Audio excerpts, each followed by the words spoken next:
Okay, so Pruitt-Igoe was weird for me. Again, I was 4, and right away I knew that this was a different kind of place. Because this was a place where my mom would say, all you boys have to look out for your sisters. And apparently she knew that we were in a different environment. She knew that we had to stand up on our own. She knew that we had to look out for our sisters. In this place is where I heard words like murder and rape for the first time.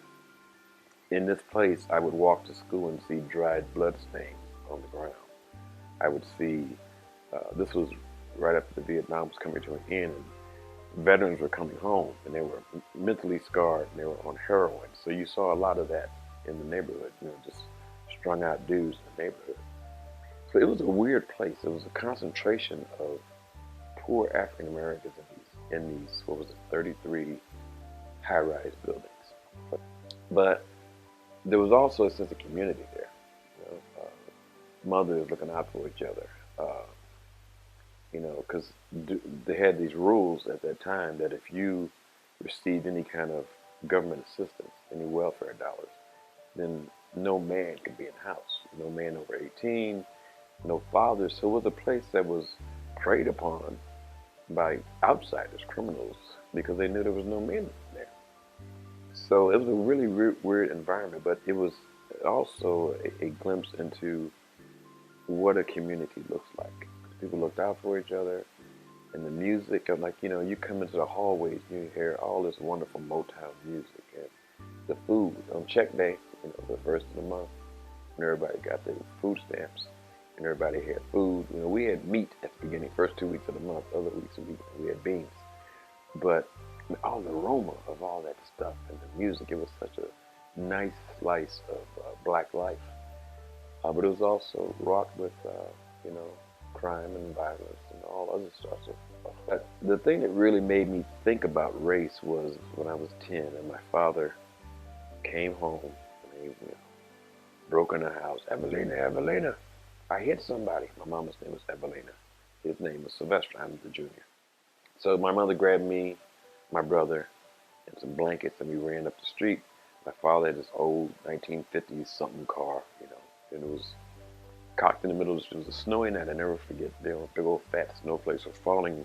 I could see it through the headlights of the car on this body. And Mama reached down to him and turned him over and looked up at my father and said, "Oh, Sylvester, he's a white man." I'm thinking, what difference does that make, Mama? So then the dude is hurt. So police came, and the first thing this fat cop got out of the car, with his nightstick, walked toward my father and said, "Are you drunk, nigga?" And then the other cops came, and a strange thing happened. My mother looked at my father looked at my mother. My mother grabbed her 2 older boys, me and my brother, and she started walking us back toward the house. And the way she had her hands was on the side of our face, like this. And she firmly held her hands on the side of our faces, and so we couldn't turn around. We couldn't look and see what was going on. She just marched us home. But I heard the noise. I heard, whack, nigga. My father, please, whack, nigga this, nigga that. So my father went to jail.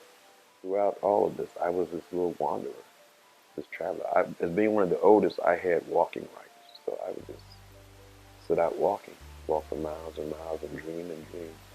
And that kind of kept me in a place where I never allowed my current situation to define who I was. My imagination defined who I was. And I, to this day, I think I still have that ability. I still dream. In fact, I call myself the great pretender because I pretend to be stuff and I become it. All these things I entered in on the pretense that I could do it, and then try to live up to it.